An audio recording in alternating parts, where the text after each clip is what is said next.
자, 오늘 소개해드릴 회사는 서울반도체입니다.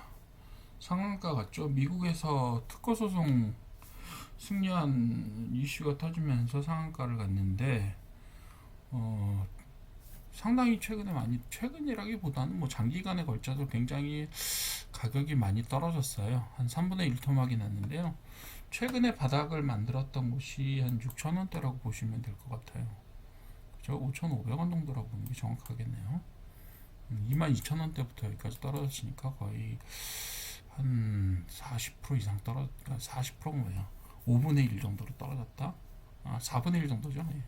4분의 1 정도로 떨어졌다라고 보시는 게 맞을 것 같습니다. 그래서 최근에는 바닥을 어느 정도 조금 만들면서 반등의 조짐을 보이고 있는데, 최근에 떨어질 수밖에 없었던 이유는 거의 10여 년 동안 계속해서 흑자를 보던 회사예요. 매출도 계속해서 1조 이상을 올리고 있었고, 그런데 최근에 매출도 조금 떨어지고 영업이익과 당기순이익에서 굉장히 큰 손실을 봤습니다.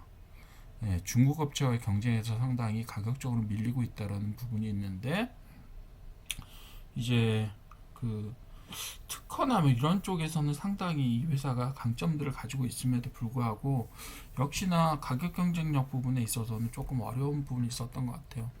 이 회사는 LED를 만드는 회사인데요. 가전하고 자동차용 LED를 주로 만듭니다. 그리고 계열사로는 서울바이오시스라고 하는 살균용 LED를 전문으로, UV LED를 전문으로 만드는 그 회사를 자회사로 가지고 있습니다.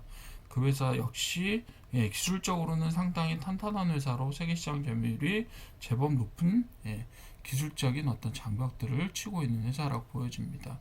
근데 최근에 이제 그런 경쟁 격화나 이런 부분들 때문에 사실 가격도 많이 떨어졌고, 이 가격이 떨어지게 된 이유는 실제로는 실적이죠. 실적 부분들이 상당히 많이 안 좋아서 이런 현상들을 보여주고 있었는데요. 어쨌든 간에 이 회사는 유통 비율이 한 68%, 69% 정도 되죠. 대주주 비율이 한 31% 정도 되고, 뭐 대체로 안정적이기는 해요. 매출도 1조 넘게 올리고 있는데, 그거에 비해서 뭐 시가총액 5천억 정도 불과하고, 그리고 자산도 한 6천억에서 7천억, 자본, 자기 자본도 6천억, 7천억대를 가지고 있기 때문에 실제로 이제 PBR 같은 경우는 0.7에서 8 정도입니다. 그 정도를 유지하고 있고, 그리고 부채 비율도 60%대예요. 그러니까 일단은 회사 자체는 생산도 잘하고 건실하긴 한데 최근에 좀 경쟁이 격화되고 있고, 그런 부분들이 있다. 그래서 실적이 조금 많이 안 좋았다라는 부분들이 있게 되는 거고요. 지금은 사실상 5,500원대에서 반등해서 거의 2배 가까운 가격이 됐어요. 2배 가까운 가격이 됐고요. 거의 만원대까지 올라가 있잖아요. 그죠? 근데 바닥을 만든 다음에 어느 정도 이렇게 거래가 좀 있었고요. 요거는 지금 한 100% 정도 오른 다음에는 한번 또 조정기를 맞게 되는 게 일반적이기 때문에 저는 요거는 조정기가 좀 있을 거라고 생각을 합니다. 그 조정기를 좀 맞을 거예요. 어느 정도는. 그리고 나서 다시 실적 호전과 함께 재상승을 노리겠죠. 오늘 사실 어느 종목을 할까, 상한가 간 종목도 굉장히 많았고, 그래서 어느 종목을 할까라고 했었는데, 상한가를 간 종목들은 혹시 좀 살펴보셨는지 모르겠어요. 상한가를 간 종목들이 거의 다 1,000원 이하의 종목들입니다. 어떻게든지 좀 살아남아 볼까라고. 왜냐하면 7월이 될 때까지 1,000원이 안 되면 퇴출시키겠다. 그리고 그 주식 병합 같은 경우에 주식 병합했을 때도 1,000원이 안 되는 경우는 뭐 가차없이 날려버리겠다라는 그런 얘기를 지금 하고 있어서 지금 어떻게 될지 모르겠어요. 솔직히 말해서 그 1,000원 이하의 주식들은. 그래서 그게 뜨거워하면서 이제 SK증권 같은 경우는 가격들을 상당히 짧은 기간 안에 거의 2배 이상 올려놨잖아요. 그렇죠? 그런 부분들이 있어요. 그리고 아마 자금 동원력이 어느 정도 되고 그렇게 되는 회사들은 아마도 자금을 동원해서 주식을 좀 끌어올리겠죠. 그런데 제가 오늘 동전주들 되게 많이 상한가를 하는데 왜 하나라도 골라서 그 소개를 안 해드리냐면요, 그럴 만한 회사들이라고요. 1,000원 이하일 수밖에 없는 회사들이라서 이런 회사들은 참 주주분들한테 죄송하지만 퇴출되는 게 맞겠다라고 생각하는 회사들이 좀 많았어요. 그래서 차마 이건 소개해 드릴 수가 없겠다. 왜냐하면 이거 잘못하면 6개월 있다가 퇴출되는 회사들인데, 이건 뭐 지금 저 같은 경우는 아무래도 단기로 보고 소개드리는 종목들도 아닌데, 그런 것들은 도저히 제가 양심상 소개드릴 수가 없었습니다.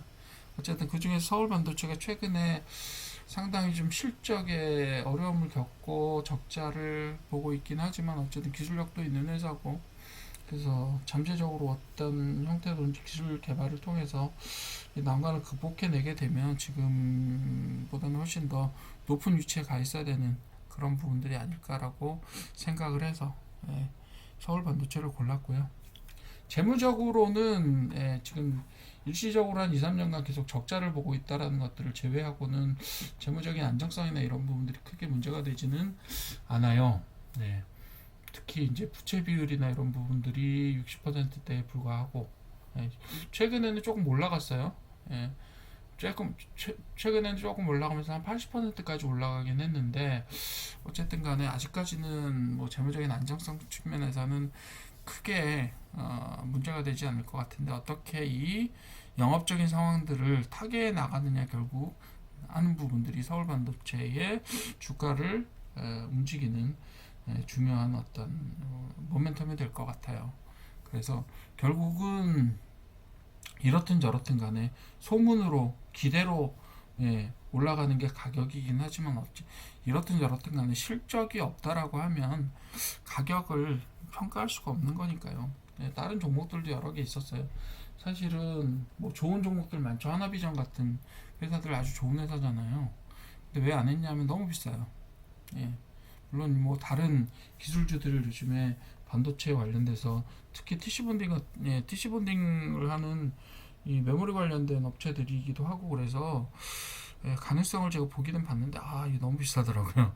그래서 요거는 아직까지는, 물론 뭐 다른 로봇 업체나 이런 데 비해서 비할 건 아니고, 또 방산업체나 이런 애들도 사실은 멀티플 GPU에 비해서는 너무 많이 올라가 있기 때문에, 그걸 뭐 이걸 하나비전 비싸다고 할 수 있겠느냐라고 말씀드릴 수도 있겠으나, 제 기준으로 봤을 때는 얘보다는 사실 다른 쪽으로 들어가는 게 좀 더 낫지 않겠느냐라는 생각을 가지고 있었던 거고요.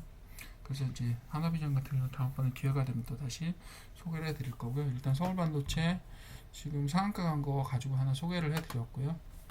일단 특허 소송에서 이겼기 때문에 30% 올랐고, 서울 바이오시스도 똑같이 상당히 큰 폭으로 올랐습니다.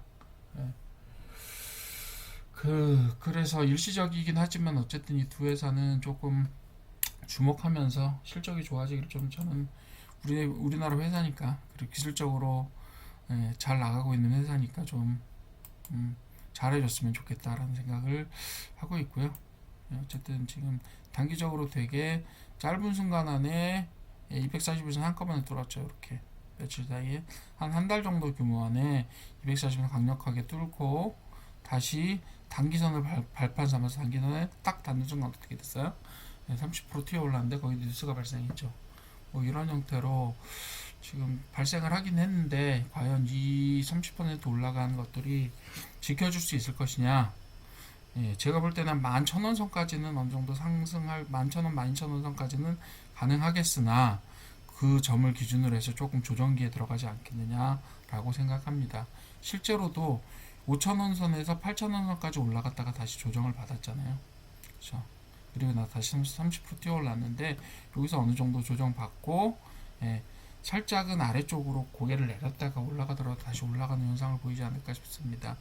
그리고 2025년 실적도 사실 적자폭이 상당히 커지는 형태로 실적이 나왔기 때문에, 단기적으로 그렇게 얘를 밀어올 만한 모멘텀 자체가 지금으로 봤을 때 크지는 않아요. 하지만 어쨌든 이 회사는 저평가되어 있다라는 사실만은 변하지는 않습니다.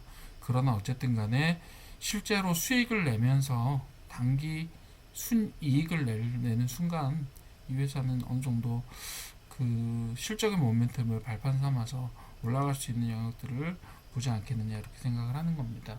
그죠? 그렇게 보시는 게 맞을 것 같고요. 최근에는 또 거래량도 거의 없었어요. 그죠?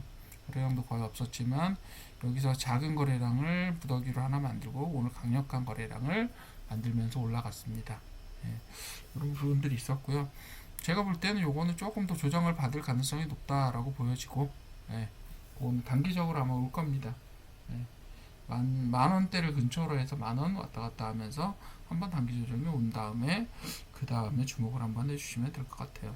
지금은 너무 많이 올랐고, 예, 여기 좀 조정 받아서 만 원 이하에서 한 7,500원 정도 선 혹은 그 이하 선에서 조정을 받을 때 조금 주목을 해보시면 좋지 않을까 이렇게 생각합니다.